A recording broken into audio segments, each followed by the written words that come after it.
Owen, are we looking like a potentially an unchanged team as a result of that terrific win? I haven't seen the wicket yet, so our selection decision and the balance of the side will be down to the wicket and what we think is the most effective against the New Zealand batting lineup. How is Jason Roy after his ailments? Yeah, he's good. He's good. He's going to be fit for tomorrow. That's a great boost for you because he's been in terrific form, hasn't he? He has, yeah. Fantastic form. Him and Johnny at the top of the order in the Indian game really did set the tone for our innings on a wicket that we didn't feel was that good to bat on. So they took us up past a par score, which is great.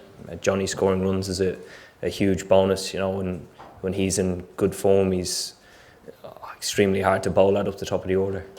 And while you've got the confidence back from that terrific win, New Zealand obviously have lost their momentum. Does that give you guys the boost going into this? We haven't necessarily looked at it like that. I think the most satisfying thing from the last game from our side is that we went out and played our brand of cricket.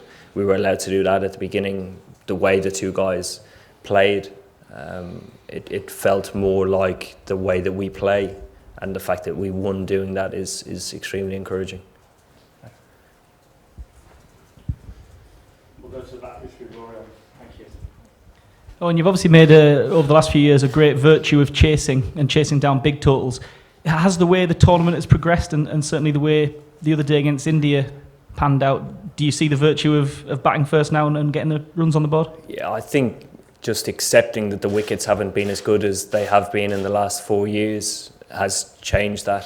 The game yesterday, the wicket looked good for 100 overs, so it might change again tomorrow, but I think every wicket that we've played on so far has, I suppose, been tougher to bat on in the second innings, regardless if we've won or not. Even the games I've watched on TV, it's been tougher second innings. And just mentioning Jason there, what about Jofra? He's obviously been managing a little bit of a niggle. How do you feel he's pulling up in terms of fitness? He's pulled up really well and should be fit to play, yeah. We'll go with Andy at the back. Owen, the fact that with the India game and now this game, it's effectively almost become knockout cricket, although it's still the group stage for England. Has that in some ways sort of helped sharpen England, the fact that they know there's no room for error now? No, I think 2 defeats does that. I think it was clear that after the Australia game that there was a huge amount of disappointment in the changing room, and the fact that we've been able to turn that around, identify where we're at and identify what we need to do in order to progress to the semis, make things clear about how we want to continue to play, which haven't changed, is important, and it's been effective. I read some commentary in the Times newspaper this morning that criticised Kane Williamson for being too cautious, too timid, and having a sedate style. Would you agree with that, and how would you describe his leadership style? I would disagree with that. I think Kane is an extremely good leader. I've played with him at Hyderabad. In the change room there, he wasn't a captain at the time I was there, but he certainly is an impressive leader. The way he goes about his business is, extremely admirable. He's a quality cricketer who is extremely humble and open to learning all the time and offers his time to anybody as well. Yes, sir.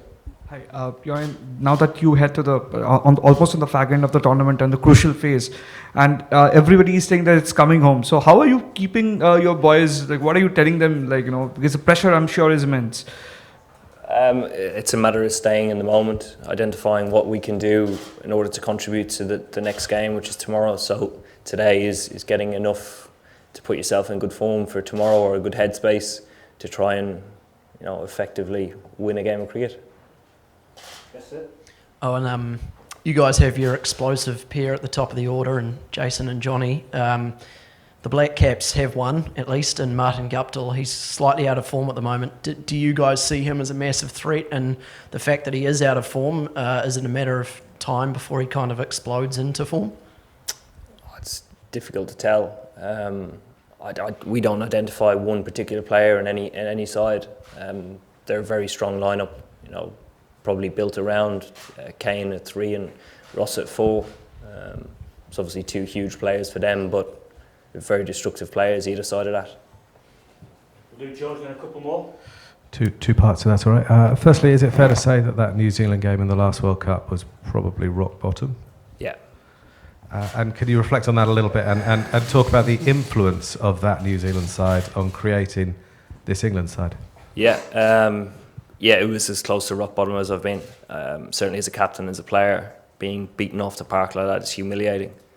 The influence throughout that whole World Cup on all the other teams around the world was quite extreme. New Zealand proved a point that you can actually be really good humans and grow the game and play cricket in your own way and win at the same time, which is incredibly eye-opening for a lot of countries around the world. I thought that rubbed off on everybody in the World Cup. Yeah. Thank you. Eoin, sorry to just move away from cricket slightly, but there's already an England team in a semi-final. Any message for the girls tonight? No, good luck. It's been great to watch. I know a lot of the guys have followed it. It looks extremely hot out there, but the very best of luck. Okay, thank you. Thank you.